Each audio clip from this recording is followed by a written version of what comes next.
The iRacing 2026 Season 2 update is here, and with it comes some key updates to the cars, tracks, and the UI. But a key update was one of the biggest changes to the historic series in the last few years. With new tyres, new aerodynamics, suspension changes, and the ability to drive in the rain, the historic series gets a refresh that brings them up to a more modern standard to iRacing, which breathes new light to the vintage Triple Crown, one of the toughest challenges on the sim. But what exactly is the Triple Crown? What has changed to the historic cars, and what makes them all something to sink your teeth into? Hopefully, this video will help explain things. First of all, a little precursor. My name is Craig King. I am a sim racing commentator, and for 4 years, I have been one of the frequent commentators in these three series. Now, while I do not know everything, or claim to know so, I have some experience, as well as reaching out to the communities for information about how these cars behave now. Let's talk about the Triple Crown, and to do so, we need to look back at the history of the series. The Lotus 79 has been on the sim almost since time began, with the first uses of these cars all the way back in 2009. The Lotus 49s would join them later, down in 2012. These legends of Formula 1 were popular to the community, and for player base who came from Grand Prix legends back when iRacing was papyrus, the fans flocked to iRacing to get a more up-to-date feel of the cars. Now, the series started to get broadcast, and Lotuses started getting broadcast via Glacier TV.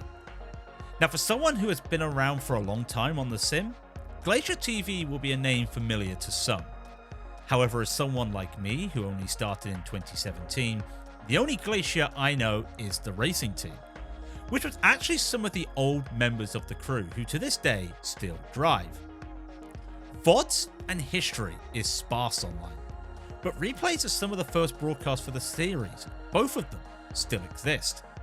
The 79s first started broadcast in 2012, but the earliest VODs possible was to find was around March 2023. Now for the 49s, it was a year later, August 2013, that was when their first broadcast started. Now, after finding this information with thanks to the community, the trail goes a little blank until 2014, where Grip TV started doing broadcasts of the series. But again, with not a lot of old broadcasts around this time saved, many of the VODs are either gone or unlisted on YouTube, leaving us with just a handful of broadcasts to look at. What's fascinating to see going back through these old broadcasts though, is seeing some of the names who are still racing in either series competing. From the likes of Going Up Free Jean-Francois Boscas, George Janot, and the most winningest driver in the Lotus 49's Mick Claridge. Almost 14 years of broadcast races, and these drivers are still around racing. 2016 saw news of the Audi GTO and Nissan GTP ZXT, the third piece of the puzzle. But it would take a season before these cars got a broadcast. But during that time, a change happened for both Lotus series. Community legend Ben Zoko introduced the series to a new broadcaster, Global Sim Racing Channel, or GSRC for short. The community was all on board, but it also meant some changes. The 49s always did their broadcast on a Friday night, and the 79s what looks to be on a Monday. With a growing list of broadcasts, GSRC only had a few options for time slots free that would also help the drivers. And with IMSA Vintage rushing in to claim the Saturday late afternoon slot, the 49s decided to take a lunchtime slot. Something that would be the best of both worlds for people around the world. While late for Australians, it was also early for the Americans, as well as just being the right time for the Europeans. The 79s went easier.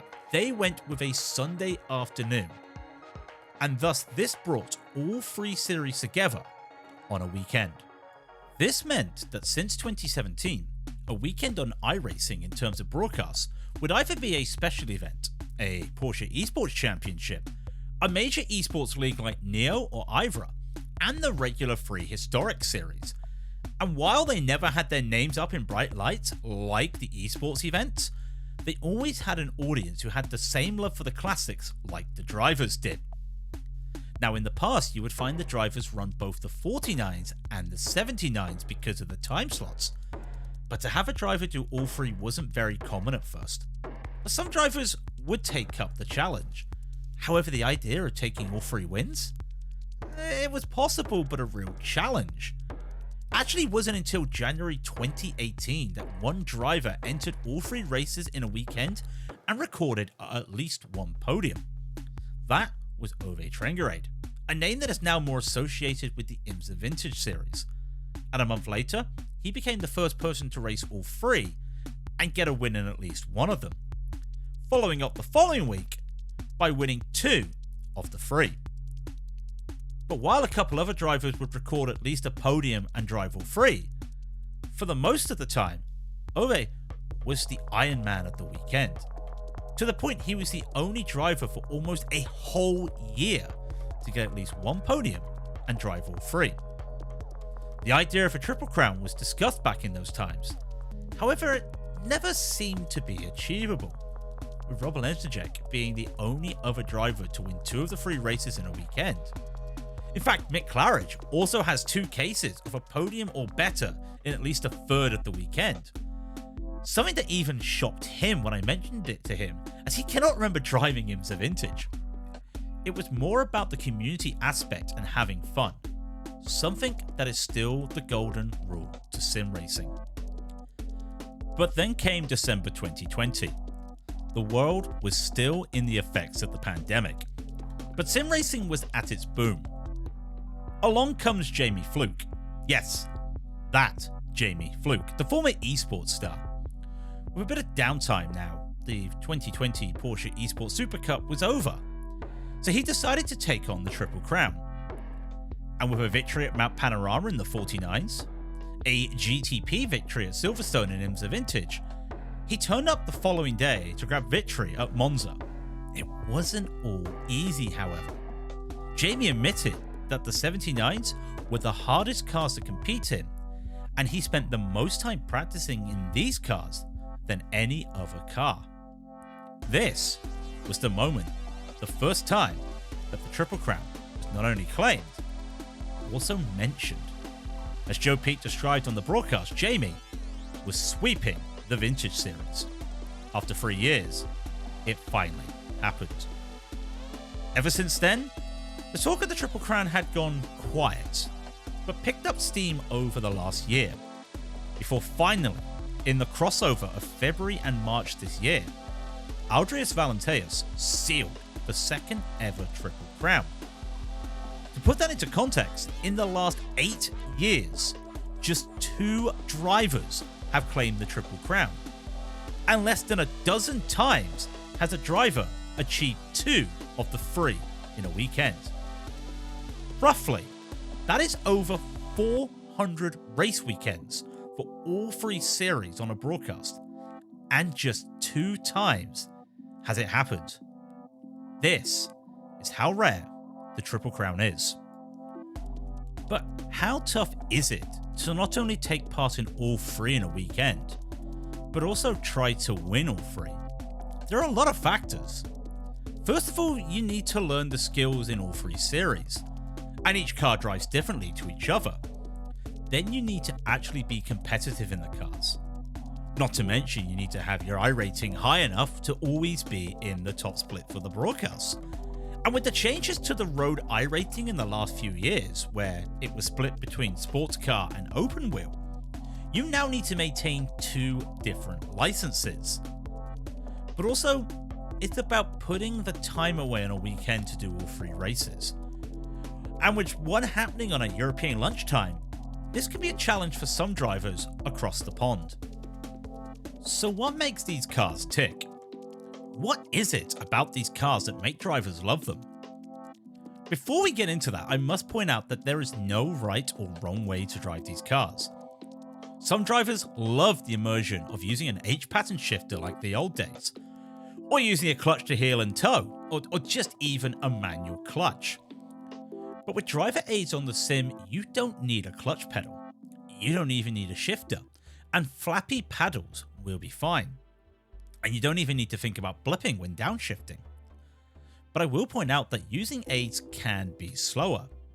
Dave Cam once did a video on the Audi GTO to show how the aids made him slightly slower on a straight compared to using a manual clutch.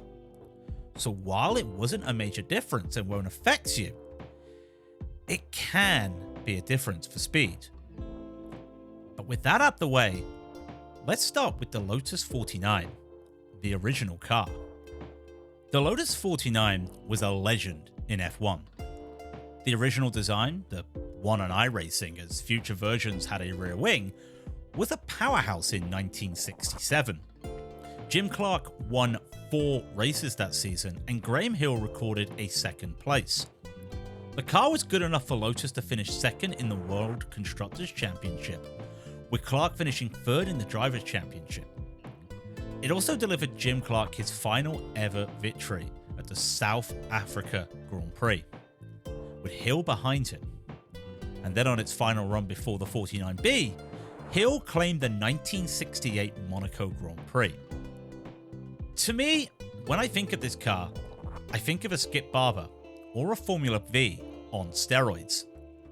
The Ford Cosworth DFV V8 engine delivered around 420 to 440 horsepower, and with an aluminium monocoque, the car could reach speeds of around 200 miles an hour, or about 320 kilometers an hour. But a car with this much power doesn't have the stopping power, nor does it have any downforce. This is the only car I have driven on a broadcast time slot, albeit the 2nd split. And my golden rule back then was, if you think you're slow enough for the corner, go slower. Because the moment you take the car around a corner and try to use downforce to get through and onto the throttle, well, you have no downforce and you possibly have too much speed, and that will send you around losing the rear of the car. And remember, you have no traction control or ABS in these classic cars. So cornering these cars are the crux of how to drive them. And remember, while doing these long braking zones, and to give you an example of how long they are, the braking markers on modern day tracks cannot help you. You have to work your way down the gears, blipping the throttle to help.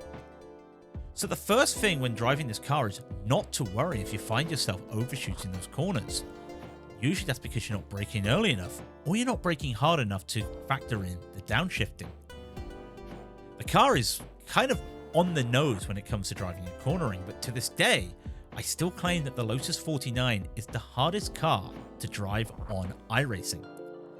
And with week 1 of season 2 going to the Nordschleife, the season starts with the toughest combination on the sim. Now, a niche thing about the 49s also is you have to contend with ovals. I said that right, ovals. Every season, the community takes the car around an oval for 1 week. It brings back that classic vibe from F1 in the past in motorsports and gives you a nice feel. Now, previously, races have been held at Indianapolis and Motegi, with season 2 of 2026 happening at Pocono. Now, with the recent changes to the car, suspension motion ratios have been updated. This allows the car to be set up to deal with better spring rate and ride heights. This allows for a smoother drive and not as harsh cornering as before. As well as these changes, the braking system has been changed, allowing more lifelike braking, which allows the drivers to get the speeds down in a more consistent way. The 49s also gained rain racing, which instead of adding a wet tyre compound, the tyres have been made multi-purpose, similar to the Skip Barbers and Formula Vs, so you don't need to switch out tyres before a race. Drivers have approached the rain with excitement in these cars, and on early testing have been enjoying every moment. But these tyres do have a limit on how much rain it can take and how much water it can move away, because when there's too much water, the water cannot be moved. Let's head to the other series with changes, IMSA Vintage. This is a multi-class series that features the Audi 90 GTO and the Nissan GTP ZX Turbo. Both cars dominated in the 80s, with the Nissan becoming an IMSA Hall of Fame car following its records in 88 and 89 with Jack Brabham behind the wheel.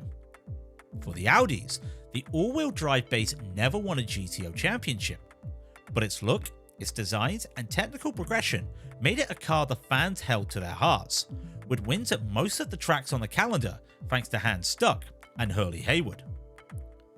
The Nissan is a powerhouse of prototype cars.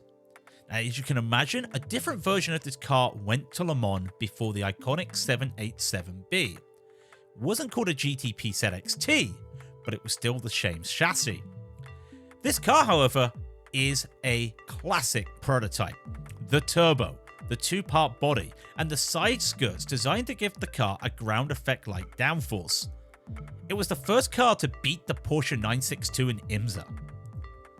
In the sim, when you get in one of these cars, one thing that will fill your ears with joy is the sound of the turbo. It's the first thing you notice when you get into the car, and then you experience the speed and the grip. Before this update, there are a lot of things I could have told you about this car. It was like an F1 car as a sports car with grip and speed in the corner that felt unreal, giving you blistering lap times and also some other issues like the suspension. Because its ground effect, if you looked at a curb wrong, you would get the car pogoing, and that would lead to the rear bouncing and then the car spinning out. Most of that has gone now, but with the changes, they have led to new challenges. With the recent update, the car received aero updates, something that has made the car feel more like it was back in 89. So gone are the days of getting on the throttle hard mid-corner, as the tyres will now overload and spin you around. The car has been reported to receive the same tyre model as the Lotus 79s. That is a tyre that has been loved by that community. However, where the 79s have a simulated formation lap, the Nissans don't, and you're having to warm the tyres up on your own to get them up to temperature. And with the changes to the tyres and the aero, the car has lost its insane grip levels, and this is something that has been catching the drivers out as they are losing the car on corner exit, as well as similar in wet weather driving, as all the power in the turbo, that is now causing the drivers to lose control also in the wet. For the moment, it's a car that is still being learned by the drivers. It has a new skill ceiling. And as well as the aero changes, the car has improved handling over the bumps and curves that I mentioned. This does mean no more pogoing, but it can still affect that ground effect, so this is a balance that the drivers have to watch out for. The Audis have been known by many different names by the drivers. The Block, the Fridge, the Slab of Cheese, and the Zamboni, but don't ask about that one, have been to name a few. This is because of its blocky shape and also how it's cornered. In the real world, when Audi moved to IMSA from Trans Am, it opened up a new world for Audi. This allowed them to create a car with its Quattro system, an all-wheel drive race car on the road with a 5-cylinder 2.2 litre engine. It took 7 wins in 1988 and broke the Pikes Peak record, before recording a second in the championship in 1989. The car was known for its heavy understeer, ventilated brake discs, and troublesome gearbox. But with the new changes, drivers have been adoring the way this car steers into the corner now on sim. With that now iconic understeer the Quattro system had being reduced. It's still there, however, and it's not as harsh nowadays. The understeer is still there, but it's more of the car washing out of the apex on corner exit. Braking has always been a struggle with the Audi, however, and not because of the long braking zones or the downshifting with blipping, but because of trying to outbrake another car. This car cannot go for late braking. It has a sweet spot where to start your braking, and that's it. Too late and you'll overshoot the corner and run off the track, or lock the tyres down to save yourself. It means that you'll get a little bit of side-by-side action in this car, and you have some decisions Do you let them go so they can take the position? Or do you fight them? And if you fight them, do they let you go? Or are you forced to go side by side again? It's because of this that on a normal race day, the GTO drivers are usually in a train of cars. Neither of them want to start battling too early, for battling too early risks you the chance of losing the pack ahead. Now, as I mentioned, the gearbox has received some changes. And while it's been designed to help drivers not get stuck in neutral, now, I gotta say quickly, this is something that has plagued drivers for years, including the 2026 Season 1 Championship being decided due to a box of neutrals moment. But the main focus of this gearbox change was to help drivers not using an H pattern and a manual clutch to be less penalised for not shifting in time. And timing is important now. Instead of throwing the car into gear and going, you have to be more patient with shifting the gears. The shift times have been made longer. Now, of course, with rain, the car feels just at home.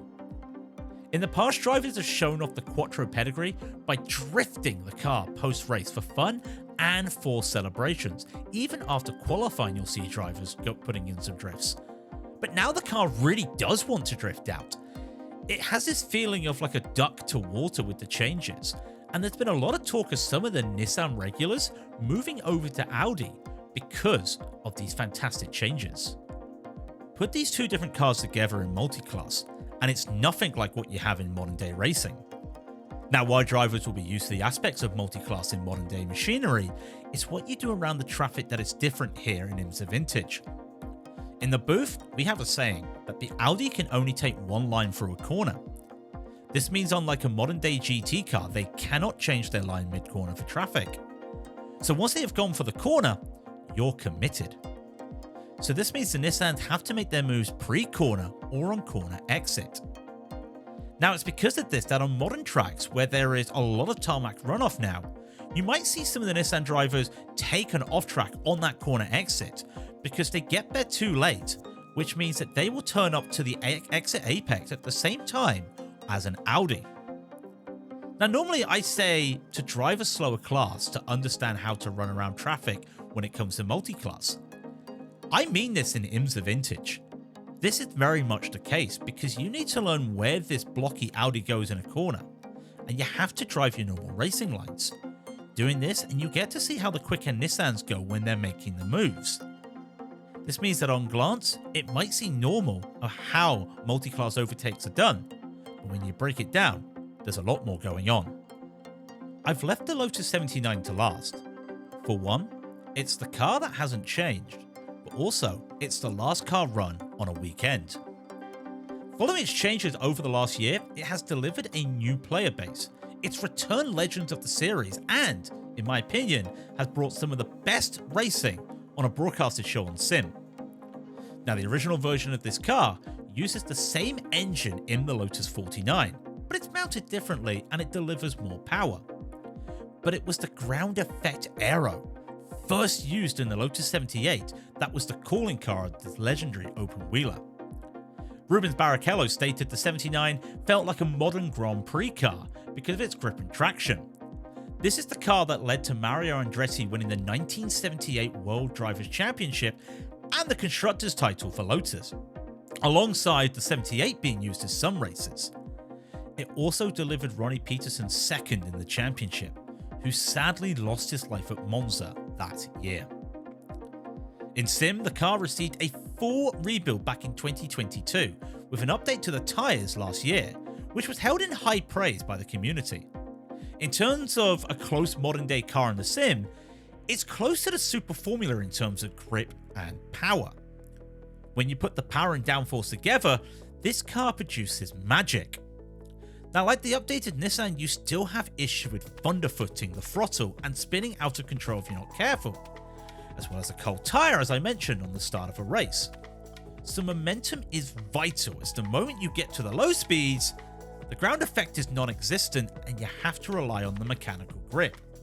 Now, when you link that up and the battle with downforce and mechanical grip, you get the ability to battle hard against drivers. something made famous in the iRacing community with Togo Hisada and Pauli Partanen's Road America and Monza battles last year. But with the downforce comes the setback. The moment you pick up any damage to the skirts of the car, you have lost the performance. This leads to being forced to take slower speeds in the corners, and also some of that downforce the skirts provide start to disappear. So while you are able to go side by side, and side by side hard I must add, you can throw the car in late still and you can make adjustments through the corners. Thing is, you have to play it safe. This is similar to a modern day F1 car, which can be affected by floor damage when having similar battles. The key thing to remember with these vintage cars is the tyre temps. Now, you're not going to be plagued with tyre wear during a 40-minute race. Overheating the tyres though is easy to do if you're not careful. Now, while you could run a similar slip angle to something like a Skip Barber car, once you have a slide in the Lotus, that overheating affects the rear grip, and you're left having to take the next few corners a little bit more gentle to get those tyres back into optimal range. So there you have it, a rundown of the 3 cars, and you can see now why it's tough to win the Triple Crown. The power and lack of downforce of the Lotus 49s, the legendary high speeds and ground effect downforce of the 79s, and then the change up of IMSA Vintage, with both cars giving similar feeling to both Lotuses, with both of them on track at the same time. But there are loads of drivers who take up the challenge of driving all 3 in a weekend. It's their weekend of fun and enjoyment, and like a real world racer would go out on weekends to their local racetrack, this is what the sim racers do. Now, I want to stress that while this is about the Triple Crown and the weekend races, these series do not just race in the weekends. The communities have set up hot splits during the week for the drivers to have at least one chance on a week to get a race in, as some drivers can't make the weekend for perfectly valid reasons. Wednesday night is usually the big night, with all 3 series having a race on the day, or, as I call it,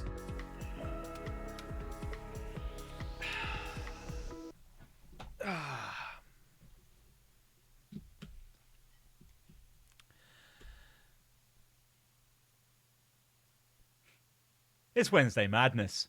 And even nowadays, you will have drivers gathering others around on a day to see if there's interest for some racing that night.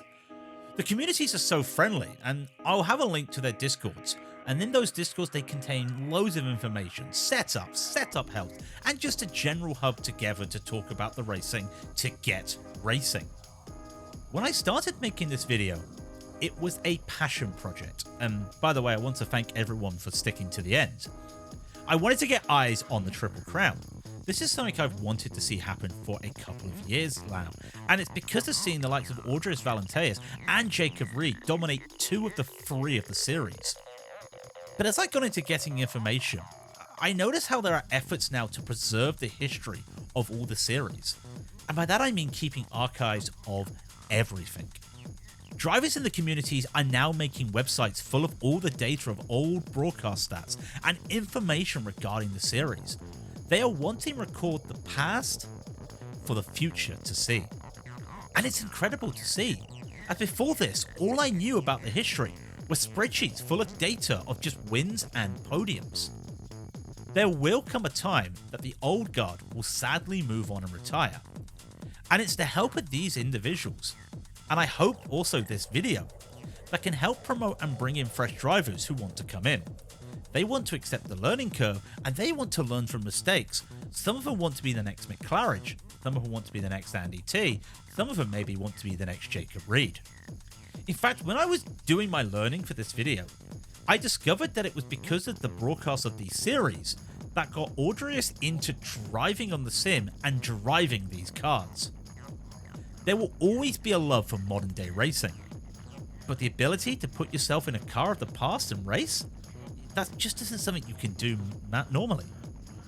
And now with the other retired cars like the GTE, the HPD and GT1s, classic racing will always be niche, but there will always be a dedicated base who will want to keep the legacies of these cars going forever. And I hope that we'll be able to see them all go on longer than the cars existed in the real world.